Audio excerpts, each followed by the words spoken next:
and Germany are here in Charlotte for the 29th annual Sprint Media Tour hosted by the Charlotte Motor Speedway.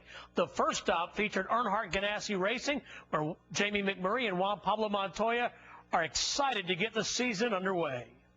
I think everyone's really excited about the new pavement. I mean, all the drivers are really pumped up with the amount of grip the track has, and you know, I'm excited to get down and do the shootout and just see how the conditions are going to be actually in race conditions, because the whole two-car draft that we saw down there, that's not going to happen in the shootout. After all the testing we've done, I think we're there.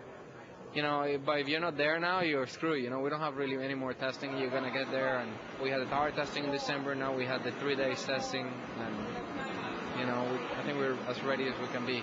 I think the ECR engines are still the best plate engines, and our guys do a really good job on the speedway cars. I felt like we had two of the faster cars down there doing the testing, but having that speed for the Daytona race is going to be really big, and we had as much speed as anybody.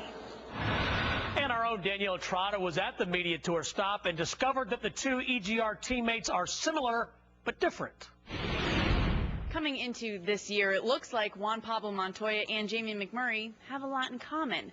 They're both looking to make the chase in 2011 and both looking for wins again this season, plus both added new additions to their family last year. Even their boss, Chip Ganassi, said these two have a lot more in common than they think, and I notice it each time they talk to each other.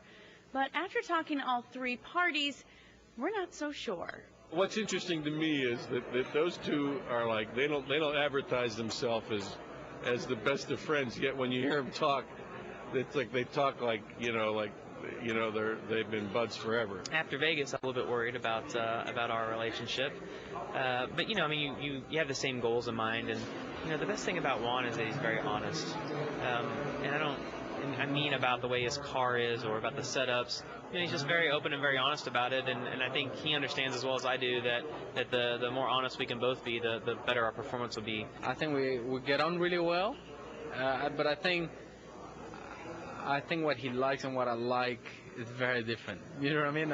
Personally, both want to win, and we really want to make sure we perform well. And the better we communicate, the better we're going to perform as a team. Well, there is one thing that both of these drivers have in common, and it's that their love for the NFL isn't exactly showing. Neither one of them are sure they'll even watch the Steelers against the Packers in 2 weeks, but their boss, Chip Ganassi, will be. We're just not sure where. The diehard Steelers fan is born and raised in Pittsburgh and flew in this morning after the big Steelers win. He's still not sure, though, if he'll attend the Super Bowl in 2 weeks in Arlington. Because they have a tough game against the Pack, Danielle. Great comeback story for Jamie McMurray last year. He won the Daytona 500 and the Brickyard. Juan Pablo's only win coming at Watkins Glen. On the downside, neither driver made the chase.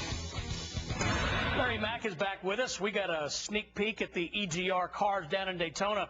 Juan Pablo and Jamie, both extremely fast. Let's take a look back. When you look at last year, what did you see with those teams? Well, let's look at Jamie McMurray and the one team, Kevin Mannion. They won 3 races, 3 big races, aside from the Daytona 500, the Brickyard 400, and the fall race at Charlotte.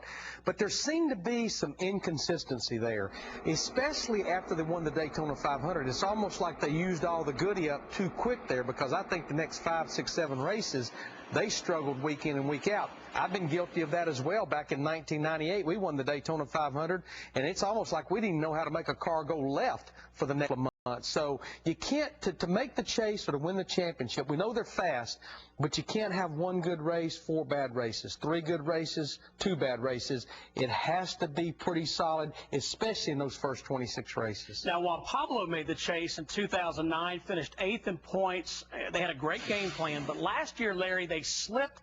They finished 17th in points. What does Juan need to do? What can that team do to recapture that 2009 form? Well, something that he had in 2010 that he did not have in 2009 was he had several DNFs, especially in those first 26 races, but it's almost a repeat of his teammate. They've got to find a little more consistency week in and week out. We know they got back to victory lane at Watkins Glen, and the other thing is, even going into his 4th full-time season, Juan's got to learn, it's actually his 5th full-time season, got to control them emotions, especially in those races. If somebody hits him, that doesn't mean he has to go and hit them 4 times. I know, but it's fun to watch.